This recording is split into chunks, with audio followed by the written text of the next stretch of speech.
inteligencia artificial es imitar el razonamiento humano. Y no podemos imitar lo que no conocemos. Entonces ahí es un mensaje de alivio para los abogados, doctores y doctoras. Por ahora no vamos a quedar sin trabajo. Los ingenieros necesitan de nosotros para que los ayudemos a entender exactamente cómo pensamos y cómo estamos realizando nuestras tareas y cómo podemos construir una máquina para que nos ayude a imitar la forma en la que nosotros razonamos en nuestro día a día. Y los abogados pensamos de una manera muy compleja. Los humanos de por sí somos máquinas de predicción. Entonces piensen ustedes esta mañana cuando iban a salir de su casa y están decidiendo qué tan abrigados van a salir hoy o si van a sacar un paraguas o no. Lo primero que uno hace es mirar por la ventana, tal vez uno tiene acceso a la temperatura y uno con base en eso hace una predicción. Entonces si uno ve una nube negra en el centro, uno dice, uy, sí, va a llover. Entonces decido encartarme con un paraguas y decido llevarme un abrigo más cómodo. Pensemos lo que haría una máquina. La máquina, además de ver las nubes, de ver la temperatura y de saber, por ejemplo, qué pasó los 2 días anteriores, una máquina tendría acceso a toda la información meteorológica de los últimos 50 años.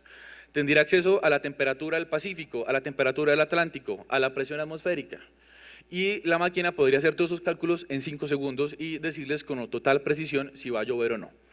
Pero ojo que los humanos somos tercos y los humanos no hacemos todo lo que la máquina nos dice. Un ejemplo de ello es Waze. ¿Quién de aquí ha utilizado Waze para intentar evadir un trancón o algo, o para llegar más rápido a algo? Siempre que Waze nos sugiere una ruta, a pesar que Waze, el algoritmo está enfocado en llevarnos de un punto A a un punto B en el menor tiempo posible, a veces nos sugiere rutas que no se ajustan o que no conocemos.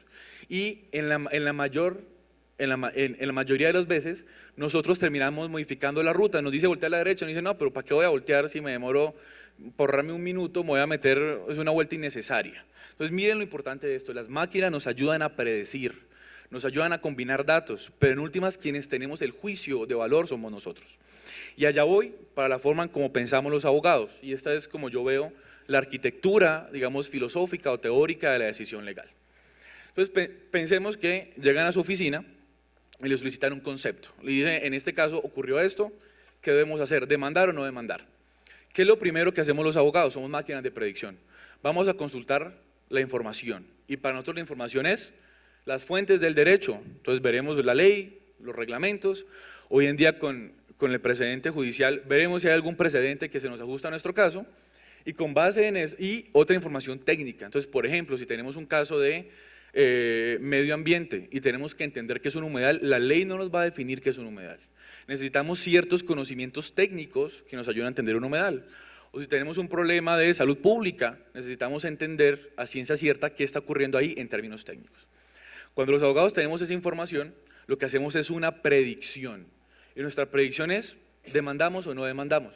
Entonces supongamos que hacemos una regresión jurisprudencial, somos muy juiciosos, y encontramos 18 sentencias del Consejo de Estado, y que en esas 18, 16 fallan a favor nuestro. ¿Cuál será la predicción? Pues existe una alta probabilidad, casi el 80%, que este caso va a prosperar y con base en ello hacemos una predicción al 80% de ganar este caso y tomamos una acción y la acción es demandamos. Luego esa acción, esa demanda agota todo su trámite ante la jurisdicción y habrá un resultado y el juez nos dirá sí o no, tiene usted la razón o no. Supongamos que el juez en una de esas opiniones, de esos fallos hito, decide cambiar la jurisprudencia y dice mire, llevamos 16 veces equivocándonos, a todos nos ha pasado, ¿cierto? 16 veces equivocándonos y queremos cambiar el precedente. Entonces, ¿qué pasa? ¿Tenemos un resultado? No, ese precedente que usted nos invoca ya no se ajusta a la realidad porque las circunstancias han cambiado. Ese resultado va a tener como consecuencia una retroalimentación o un feedback. Cuando leamos esa nueva sentencia que nos expliquen ese nuevo precedente, vamos a aprender. Nosotros los humanos aprendemos a partir de la experiencia. Por eso cuando estábamos terminando nuestra carrera de Derecho, nos decían, a usted le falta mucha experiencia. Y ya hoy en día que uno mira con retrovisor, uno dice, sí, tal vez me hacía falta esa experiencia del día a día, esa experiencia que solamente da la práctica. Y eso nos va a entrenar como abogados. Entonces por eso, ocurre mucho con los médicos. Cuando uno va a un médico, piensen en su médico de toda la vida, el que los ve de que tienen 2 años, llevan 30 años con su médico. Su médico ya los mira y les dice, abra la boca, si usted tiene esto, le manda una fórmula y su médico en un día lo tiene perfecto. Esa es la experiencia que da el entrenamiento a partir de un resultado, a partir de una acción que ustedes tomaron con base en una predicción. Entonces aquí yo les voy a contar algo, las máquinas son muy buenas haciendo predicciones. Las máquinas pueden consultar las fuentes del derecho, las máquinas pueden hacer esa regresión jurisprudencial de manera automática, las máquinas pueden tener acceso a toda la jurisprudencia del Consejo de Estado, no solamente lo que hace uno que uno mira la jurisprudencia más o menos reciente, sino desde 1900 tal, la máquina puede tener acceso a todo y puede decidir cuál es la mejor acción a tomar. La máquina luego puede sugerir una acción, le dice, abogado, existe un 80% de probabilidad que su acción salga adelante, le sugiero que la presente. Pero ojo que al igual que Waze, los que tomamos la decisión somos los abogados. Entonces ahí viene el juicio de valor. Y ese juicio de valor es algo que ha sido discutido desde hace muchos años, especialmente por la teoría de la corazonada que fue desarrollada por el juez Ray Hodgson en Estados Unidos, del realismo jurídico. ¿Y qué decía el juez? Decía, mire, todos los abogados cuando miramos un caso tenemos una corazonada. Tenemos una corazonada y algo nos dice el sentido en el cual debemos proyectar nuestro concepto, nuestra sentencia. Lo que hacemos los abogados luego es intentar confirmar nuestra corazonada investigando las fuentes del derecho. Puede pasar que esa corazonada esté equivocada, que nos encontremos una sentencia reciente que cambia el precedente como lo conocemos, o puede pasar que nos encontremos con una jurisprudencia que es pacífica y que esa jurisprudencia confirme nuestra corazonada. Programar la corazonada es sumamente complicado, pero yo les cuento algo, eso es técnicamente posible hoy en día. Existe una cosa que se llama la inteligencia artificial emocional y uno podría hacer una revisión de todos los memorandos que produce la Alcaldía de Bogotá, identificar rastros psicológicos y perfilarlos ustedes psicológicamente y saber cómo reaccionarían frente a un caso determinado. Eso es posible. La pregunta es eso éticamente deseable? ¿Queremos enseñarle a un computador nuestras emociones y queremos que el computador intente replicar nuestras emociones? Entonces, por eso, por ahora, ¿cómo lo veo yo? Las máquinas nos pueden ayudar a predecir, a ver datos en materia técnica, simplemente ver todas las pruebas que se han generado en un caso particular. Por ejemplo, ahorita hubo un caso muy reciente en Estados Unidos de Oracle contra Google, en el cual el caso fue posible porque una máquina hizo el análisis probatorio. Había 12 millones de pruebas, de líneas de código de programación. Un equipo de abogados, de los mejores abogados del mundo, se hubiera gastado toda una vida revisando línea por línea y nunca hubiera podido encontrar la falla. Pues una máquina revisó esas 12 millones de páginas y produjo un reporte, un resumen, 5 o 10 hojas, diciéndole a los jueces y a los abogados exactamente dónde estaban lo que ellos estaban buscando. Entonces miren lo que pueden hacer las máquinas, no nos van a reemplazar, no van a decidir por nosotros, pero nos van a ayudar a tomar las mejores decisiones. Entonces por eso es muy importante conocer la anatomía del razonamiento legal y saber qué del razonamiento legal podemos automatizar y qué no podemos automatizar o qué le podemos confiar a una inteligencia artificial. Una vez que y el razonamiento administrativo es mucho más complejo porque no es solamente legal. En la administración pública hay consideraciones de política, porque estamos vinculados a un programa de gobierno, una orientación política que ha sido elegida democráticamente y que valida la acción de la administración pública. Hay conocimientos técnicos sumamente especializados. Sí, miren que no todo es derecho. Entonces, para poder entender qué puede hacer una inteligencia artificial, tengo que identificar, ojo, frente a cada caso concreto, esto no puede haber un algoritmo genérico, o no por lo menos por ahora. Frente a cada tarea que yo quiero confiar a una inteligencia artificial, tengo que entender exactamente qué variables jurídicas y no jurídicas juegan en esa decisión, para a partir de ahí tomar la decisión de qué le puedo confiar o no a una máquina.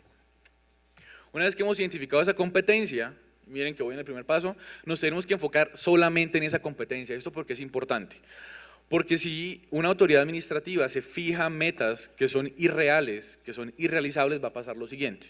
Entonces supongamos que llega alguien a que les dice, mire, tranquilos, yo les voy a resolver todo el problema de congestión de la Secretaría Jurídica con un super algoritmo y lo voy a hacer en 2 meses. Y dice, bueno, pídenme el cheque, yo le programo esa red neuronal profunda, eso es perfecto, eso va a hacer de todo. ¿Qué va a pasar? Pues seguramente si no estamos cuantificando nuestro punto de partida y no estamos fijando nuestro punto de llegada, tal vez esa iniciativa va a fracasar. Y ese fracaso va a tener un impacto sobre la organización, es decir, nos va a desmotivar, nos va a frustrar. Además del derroche de recursos públicos, vamos a decir, no, pues no solo perdimos la plata, sino que además la voluntad política y la iniciativa quedó ahí y no tendremos esta oportunidad otra vez porque en contratación estatal estas cosas se demoran, ¿verdad? Entonces miren la importancia de fijarnos una meta real y de enfocarnos solamente en una cosa que de verdad creamos que podemos mejorar con inteligencia artificial. Luego, eso implica hacer unos cambios, y es que la inteligencia artificial va a empezar a modificar los flujos de trabajo. Entonces va a empezar a modificar cómo los abogados interactuamos con otros abogados. Y aquí es muy importante, no nos va a reemplazar, y es una misión de los abogados en esta era, en esta república de algoritmos. Los abogados tenemos el deber de aprender a trabajar al lado de la máquina. Tenemos que aprender a preguntarle a esa máquina. Tenemos que aprender a corregir a esa máquina cuando se equivoque, porque la máquina se va a equivocar al principio. Ya después, cuando el algoritmo esté refinado y esté precisado, pues tal vez el margen de error va a ser más pequeño, pero la máquina eventualmente se va a equivocar y los abogados tenemos que estar listos para corregir y enseñarle a esa máquina. Y luego esto va a llevar a un rediseño completo de la distribución de competencias. Y ojo que aquí es muy importante esto. Si logramos construir una inteligencia artificial que promueve eficiencia administrativa, que nos reduce tiempos, entonces empezamos a ver que hay personas que tienen más tiempo libre. Esto es muy importante. La decisión no debe ser empezar a reformar la planta de personal, ni empezar a reformar cuántas personas necesitamos o no. Lo que tenemos que hacer es rediseñar y poner a esas personas a hacer cosas realmente humanas. Esas personas ya no estarán tramitando sellos y el papeleo, esas personas estarán dedicando su esfuerzo y su entendimiento humano a las partes del razonamiento legal que requieren ese pensamiento y esa experiencia de los abogados. Eso va a llevar también a cambiar el esquema de trabajo, y es algo que teníamos la oportunidad de discutir hace unos días, y es lo principal que yo le sugeriría a una secretaría jurídica sería: transfórmese digitalmente, pase de ser una secretaría jurídica a ser una organización digital que preste apoyo jurídico al distrito, es decir, sea digital antes de sus competencias. Y eso va a implicar una reestructuración interna, va a implicar una redistribución de recursos, va a implicar mejorar la velocidad, la eficiencia, la coherencia con la que puede actuar ese apoyo jurídico del distrito. Entonces es no solamente en el papel, sino es también que esto provoque un cambio cultural, y ese cambio cultural es tal vez el cambio más complicado de todos, y tenemos que promover un ambiente, una cultura de transformación digital dentro de la organización. No podemos empezar con las llamadas campañas de sensibilización. Uno escucha mucho, yo lo he escuchado bastante en la práctica: vamos a sensibilizar. Cuando uno lo van a sensibilizar es porque algo le van a hacer, ¿cierto? Dice: venga, tranquilo, lo va a sensibilizar, no me preocupe, ¿cierto? Un momentico, que esto no me suena mucho. No, hay que hacer campañas de transformación cultural. Aprendamos a trabajar con la máquina está acá para ayudarnos, la máquina no está para reemplazarnos, la máquina está para ayudarnos a ser más coherentes, más rápidos en lo que estamos haciendo. Y ese cambio cultural es fundamental dentro de una organización. Pero no se trata únicamente de automatizar lo que ya conocemos, no se trata únicamente de automatizar los procedimientos existentes, se trata de innovar con instituciones legales o figuras legales que sean novedosas y que podamos crear a partir de las nuevas tecnologías. Y al respecto yo vengo aquí a presentarles dos de lo que a mi juicio podrían ser esas innovaciones a nivel de administración pública. La primera sería la creación de un acto administrativo inteligente. ¿Cuáles serían las virtudes de ese acto administrativo inteligente? Lo podríamos programar para que sea autoejecutable, para que su implementación se autoejecute. Lo podemos programar para que haya una mayor transparencia y eficiencia, y tal vez ahí blockchain nos pueda dar una mano. Y es simplemente tener absoluta claridad que nadie puede modificar esa base de datos distribuida y saber a ciencia cierta qué está pasando con ese acto administrativo. Podríamos hacer que ese acto administrativo recolecte datos y los aproveche, es decir, que el acto administrativo